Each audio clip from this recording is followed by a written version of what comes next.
अरे माँ और बाबूजी को नहीं बता सकते थे तो क्या हुआ, मुझे ही बता देते। अब क्या करूं, सब कुछ इतनी जल्दबाजी में करना पड़ा कि मुझे तुम्हें बताने का समय ही नहीं मिला। चलो कोई बात नहीं, शादी मैंने ऐसे ही कर ली, लेकिन मैं रिसेप्शन पार्टी बहुत अच्छे से करूंगा।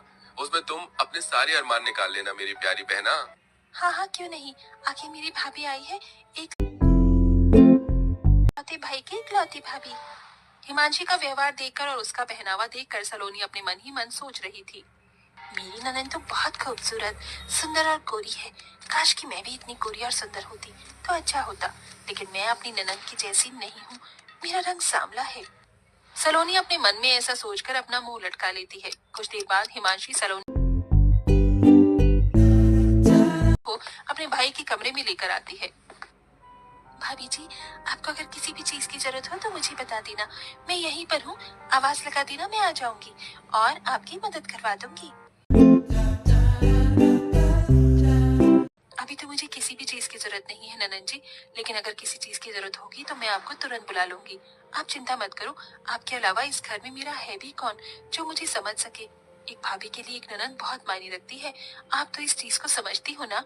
हाँ हाँ क्यों नहीं मेरी प्यारी भाभी, बिल्कुल समझती हूँ, आप चिंता मत करो, मेरे रहते इस घर में आपको कभी किसी चीज की परेशानी होगी ही नहीं।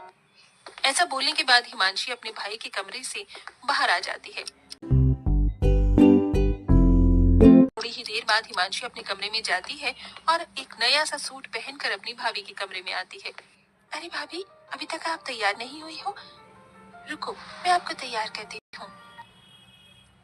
हिमांशी अपनी भाभी सलोनी को तैयार करने लगती है। तभी सलोनी देखती है कि हिमांशी ने बहुत सुंदर और प्यारा सूट पहना होता है। वो शीशे में अपनी ननद को देखते हुए कहती है, क्या बात है ननद जी, तुम्हारा ये सूट कितना प्यारा लग रहा है, तुम्हारे गोरे रंग पर खिल रहा है। मेरा रंग काला है ना, तो मेरे ऊपर ऐसे कपड़े अच्छे नहीं लगते। मैंने कई बार ऐसे कपड़े देखे हैं, लेकिन मेरा रंग और बेकार लगने लगता है। अरे भाभी कैसी बात कर रही हो आप, ये तो बहुत प्यारा कलर है और ये कलर भी मीडियम है, इसे गाजरी कलर बोलते हैं। आपको पता है ये कलर हर एक औरत के ऊपर जचता है, फिर चाहे वो काली हो या गोरी हो।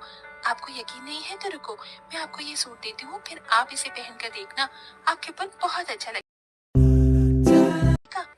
हिमांशी अपने कमरे में जाती है और दूसरा सूट पहनकर जो उसने पहना होता है उसे उतार के अपनी भाभी के पास ले आती है। भाभी ये लो सूट। अरे ननद जी, आपको ये सूट मुझे देने की क्या जरूरत थी, रहने दीजिए। अरे क्या हुआ भाभी, आप मेरी भाभी हो, मैं इतना नहीं कर सकती, चलो इसे पहनकर दिखाओ। हिमांशी के ऐसा कहने के बाद सलोनी हिमांशी की बात मान लेती है और सूट पहनकर अपनी ननद को दिखाती है।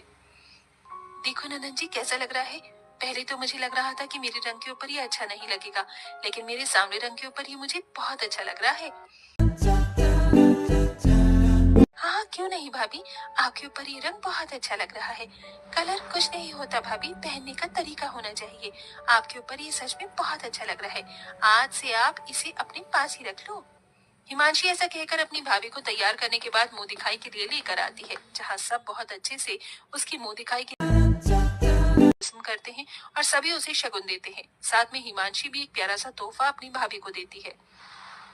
भाभी, मैं आपके लिए ये इतना प्यारा सा तोहफा लेकर आई हूँ, इसे हमेशा अपने पास ही रखना। आप तो बहुत अच्छी हो ननद जी, आपका बहुत बहुत शुक्रिया। इस तरह हिमांशी अपनी नई भाभी के आने पर बहुत खुश होती है, लेकिन सलोनी बहुत ही चालाक होती है। उसे जो भी चीज हिमांशी की अच्छी लगती है वो उससे लेने के चक्कर में उसके सामने ऐसा दिखावा करती है जैसे उसके रंग की वजह से उसके ऊपर कुछ भी अच्छा लगता ही नहीं। एक दिन सलोनी अपनी ननद के कमरे में आती है तो वो ननद के ड्रेसिंग टेबल पर बहुत महंगा महंगा मेकअप का सामान देखती है। कितना महंगा महंगा मेकअप का सामान है, मुझे तो बड़ी हैरानी हो रही है, ऐसा सामान तो मैंने कभी देखा ही नहीं जिंदगी में। अरे भाभी आप कुछ काम था क्या आपको? नहीं कुछ काम नहीं था, मैं तो बस ऐसे ही आई थी। वैसे ननद जी आपके कमरे में ड्रेसिंग टेबल पर ये इतना महंगा महंगा मेकअप का सामान, वैसे तो मैं भी सोचा करती थी कि मैं मेकअप करूंगी, लेकिन मेरा रंग सांवला है इसलिए मेरे रंग पर पता नहीं मेकअप खिलेगा या नहीं। अरे भाभी आप भी ना कैसी बातें करती हो और सोचती हो, ऐसा कुछ नहीं होता, मेकअप हर चेहरे पर अच्छा लगता है। देखो मैं आपको करके दिखाती हूँ। हिमांशी अपनी भाभी सलोनी के चेहरे पर थोड़ा सा मेकअप करती है तो सलोनी को अच्छा लगता है।